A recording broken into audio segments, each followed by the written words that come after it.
হাসপাতালের করিডোরে তখন বাবার চিৎকার, ডাক্তার সাহেব, আমার বাচ্চাটাকে বাঁচান, আমি সব বিক্রি করে দেব, তবু আমার সন্তানকে ফিরিয়ে দিন। কিন্তু ততক্ষণে অনেক দেরি হয়ে গেছে। গ্রামের ভিটেমাটি বন্ধক রেখে শহরে এসেছিলেন এক অসহায় বাবা। স্বপ্ন ছিল সন্তান তাকরিন সুস্থ হয়ে বাড়ি ফিরবে, কিন্তু শহর তাকে ফিরিয়ে দিল সাদা কাপড়ে মোড়ানো ছোট্ট একটি লাশ।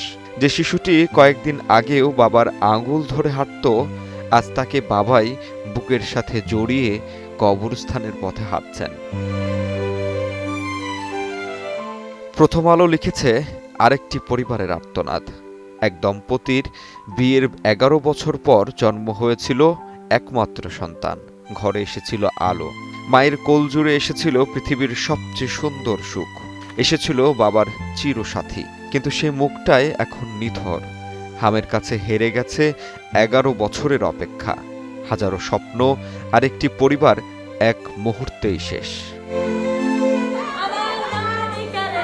সন্তান হারানোর মহাশোকে আজ কাঁদছে দেশের প্রতিটি হাসপাতাল। কোথাও মা সন্তানের নিথর হাত ধরে বসে আছেন, কোথাও বাবা শিশুর লাশ কোলে নিয়ে রাস্তায় দৌড়াচ্ছেন। যদি আরেকটু আগে পৌঁছালে বাঁচানো যেত প্রিয় পুতুলটাকে। কোথাও ছোট্ট শিশু অক্সিজেনের জন্য ছটফট করছে, আর পাশে দাঁড়িয়ে অসহায়ের মতো কাঁদছে তার মা। এ যেন এক নির্মম অসহায়ত্ব। প্রতিদিনই এমন শত শত গল্প জন্ম নিচ্ছে, কিন্তু এগুলো কোনো সিনেমা বা নাটকের নয়। এগুলো এক একটি ফুল অসময়ে ঝরে যাওয়ার বাস্তবতা।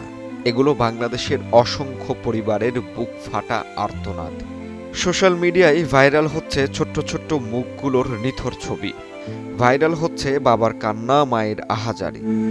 কিন্তু ক্যামেরা বন্ধ হয়ে গেলেও থেমে যাচ্ছে না সেই কান্না, কারণ সন্তান হারানোর শোক কোনোদিনই শেষ হয় না।